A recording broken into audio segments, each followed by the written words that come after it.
আমি আগে বলেছি যে প্রকৃতপক্ষে গোপী প্রেম পরাকাষ্ঠা। এই গোপী প্রেম হচ্ছে গীতায় ফর্মুলা বলা হয়েছে, আর গোপী প্রেম তার ইলাবোরেশন, তার ইলাস্ট্রেশন। যেমন একটা জ্যামিতির বইতে, অ্যালজেব্রার বইতে বা ট্রিগনমেট্রির বইতে যেভাবে ফর্মুলা এবং তার এক্সাম্পল দেওয়া থাকে, উদাহরণ দেওয়া থাকে, সেই রকমই গীতায় যেখানে ভগবান বলছেন মনমনা ভব মদভক্ত মদিয়াজি মাং নমস্কুরু,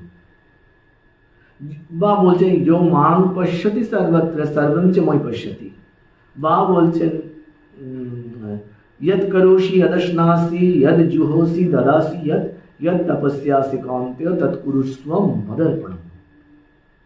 এই যে সব কথাগুলি, যে মনমনা ভব, এটা প্রিন্সিপাল ক্লজ, প্রধান বাক্যাংশ। এই মনমনা ভব হওয়ার উদাহরণ হচ্ছেন গোপীরা। সেখানে কিন্তু কাম নেই, কৃষ্ণ সেখানে সশরীরে উপস্থিত নেই, কিন্তু গোপিনীদের তাতে বাধ হচ্ছে না, অর্থাৎ বাধা সৃষ্টি হচ্ছে না। অন্যদিকে শ্রীকৃষ্ণ সেখানে উপস্থিত আছেন, তথাপি রাধা বিরহ ভোগ করছেন। শ্রীকৃষ্ণের আলিঙ্গনরত অবস্থায় রাধা বিরহ ভোগ করছেন। মহাপ্রভুর এই ভাব ছিল। মহাপ্রভু চৈতন্য চৈতামৃতে আছে, মহাপ্রভু অদ্বৈত আচার্যকে জিজ্ঞাসা করছেন, তুমি জগন্নাথ ধামে গেলে, জগন্নাথকে দেখলে, কি করলে? অদ্বৈত আচার্য বলছেন, জগন্নাথকে প্রদক্ষিণ করলাম। মহাপ্রভু আনন্দে উল্লসিত বলছেন, হারিলা হারিলা। কেন হারলেন? কারণ তিনি যখন জগন্নাথের রত্নবেদী প্রদক্ষিণ করছেন অদ্বৈত আচার্য, তখন তো তিনি জগন্নাথের পশ্চাৎ দেশে যাচ্ছেন, এবং পশ্চাৎ দেশে গেলে তো শ্রীমুখমণ্ডল দর্শন হচ্ছে না। ওইটুকু বিরহ, জগন্নাথের বিরহ মহাপ্রভু সহ্য হচ্ছে না, তাই বলছেন হারিলা হারিলা। মহাপ্রভু ওটাও করেন না, উনি গরুর স্তম্ভ ধারণ করে উনি স্থির হয়ে তাকিয়ে থাকেন ভগবানের দিকে। গোপী প্রেম কিন্তু এই, যত্র যত্র নেত্র স্ফুরে তত্র তত্র কৃষ্ণ ঝুরে, যত্র যত্র নেত্র ঝুরে তত্র তত্র কৃষ্ণ স্ফুরে। যেখানে যেখানে নেত্র ঝুরে, যেখানে যেখানে আমার দৃষ্টি পড়ছে, তত্র তত্র কৃষ্ণ স্ফুরে, সেখানে সেখানে আমি কৃষ্ণ মূর্তি দেখতে পাচ্ছি। কৃষ্ণ তো বাইরে কোথাও নেই, তিনি অন্তরে আছেন।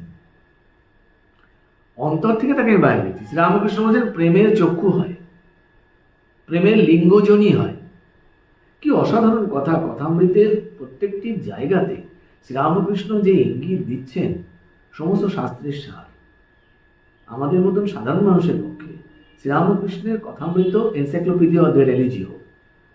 তো গোপী প্রেমের মধ্যে রজকিনী প্রেম নিকষিত হেম কাম বন্ধ নাহি তায়, जहाँ काम तहाँ नहीं राम, जहाँ राम तहाँ नहीं काम, दोनों एक साथ नहीं बैठत दिवस रजनी एक ठाम।